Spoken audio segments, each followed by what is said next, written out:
welcome to the show. So great to have her back on again in our 1 minute in the space. Let's welcome Mali. Hello again. Hello again. It seems like yesterday. But it's been 1 year. Has it now? Almost, yes. Oh my God, time flies when you're having fun. What's the kind of fun you've been having, Mali? A lot of fun has been had this year. I mean, it's been equal parts hectic and fun because there's just been so many things that were thrown at me that I really didn't, go in expecting to happen. Okay. Since we last spoke, there was Lollapalooza. That was Yes. at the start of this year. That was And insane. again, a first of many, first of Lollapaloozas. Yep. For this part of the world. Mm-hmm. So it was insane fun being a part of it and just putting together the whole band set and the production for it. That on its own was a great experience. Then there was the NMACC opening, which happened in March, which I was very closely involved in because I performed for the opening of the Indian fashion exhibit. And then after that it was April and then Apple came to India, the Apple store. I know, right? And you and Tim you know Cook, what excuse happened. me. Well, friends in high places these days, Mali. Oh my gosh, I think, as a musician, you already have imposter syndrome all the time. And then when they ask you to meet Tim Cook and talk about how you make music, just imagine the kind of imposter syndrome you would have. Really? But why, Mali? Because I'm like, all the musicians in this country to talk about how they use Mac products. It was me talking about how I make my extremely basic demos and write my music and use I had to show him my notes on my phone and like how I use voice memos on my phone and all of that. And it's funny because at the time of making those notes or recording those voice memos, I would have never imagined that I'd be showing it to the CEO of the company. And so that was interesting. It was 20 minutes that felt like eternity because there was so much that happened. There was a lot of conversation. It was quite power-packed. Okay. What was the sort of the takeaway from that whole Tim Cook meeting? Well, one thing is for sure, he loves music and I think maybe wanted to be a musician himself when he was young. Yeah. Because he grew up around a lot of jazz musicians and that sort of thing. And I think he lives vicariously through musicians and artists. And he said this one thing to me. He said, "This is not a plug for Apple. I'm not getting paid for this, guys." But what he did say was, he spoke about the music making process. And then he said, watching you demonstrate how you use music, an artist from the other end of the world, how you use Apple products to make music, is for us super important because this is how we built the company. We built it for educators and creators. Yeah. And if we're losing sight of this process, we're losing sight of what we're doing as a company, is what he said. Right. And that to me was really beautiful because usually people in high places don't really come down to the level of the everyday user. I realized that on that day I was not there as a musician or representing India. I was there as an everyday user, like a random sample picking. And that was awesome that he gave me that time of day and he asked me questions. And he wanted to, he was so curious to know what I use, what features I like, and he didn't have to be that curious. He was. Yeah. And that was insane. I feel like there's people who reach a level of greatness and it gets to their head, but there's people who reach a level of greatness where like the getting to your head thing doesn't happen because they've transcended that. Okay. And that's something I felt when I met him for sure. Okay, I read somewhere that you've turned 30. I'm allowed to say that? Yes. 30, flirty, still talking dirty. But yes, I mean, congratulations. Thank you, I made it.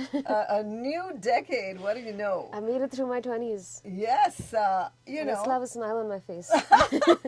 Listen, it gets better. It does get better, That's trust what I me. hear. It does. But what's different about being 30, you think? I definitely feel like people take me a little more seriously because they're like, right, she's 30, she must know what she's saying. Does it feel different though? I mean, is it reflecting it in your music and whatever, just the way you're feeling? I mean, well, it's actually like, I think the concept of age has really been distorted since the pandemic because we've in some ways lost so much time, but in some ways we've grown up so much in a very short time. So sometimes I feel 35, sometimes I still feel 20. Yeah. Maybe this wasn't the case for 30-something 5 or 6 years ago, but I definitely feel that a lot of my friends feel a few years older or younger than they are right now because of what the pandemic did. Yeah. So age is a state of mind. I your think, I opinion. really think Yeah, it is. yeah. Who cares about biology? Age is a mood. Yeah, age is a Sometimes mood. you wake up, you feel 30, you go to bed, you feel 21. Yeah, I'm like a forever 18, guys. Just saying. Like that brand. Yeah, yeah. It's come to, oh my God, this morning I caught your new single. I've been locked into it, should I say. Semi-Automatic Butane from Mali, which is like radically different. It is. Yes. It sort of shook me up a little bit, thinking, hang on. And then I thought, oh, girls with guns. It was great. The video is what I'm talking about.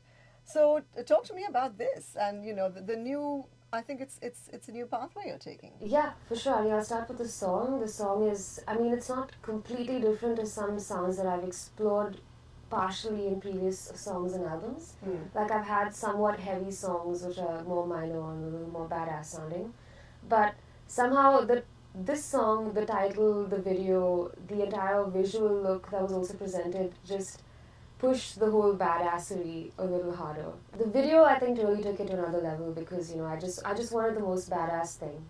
And like, I just want to go to a place and have a lot of fun and make something that people will watch even 10 years from now and be like, wow, they must have had a lot of fun making this.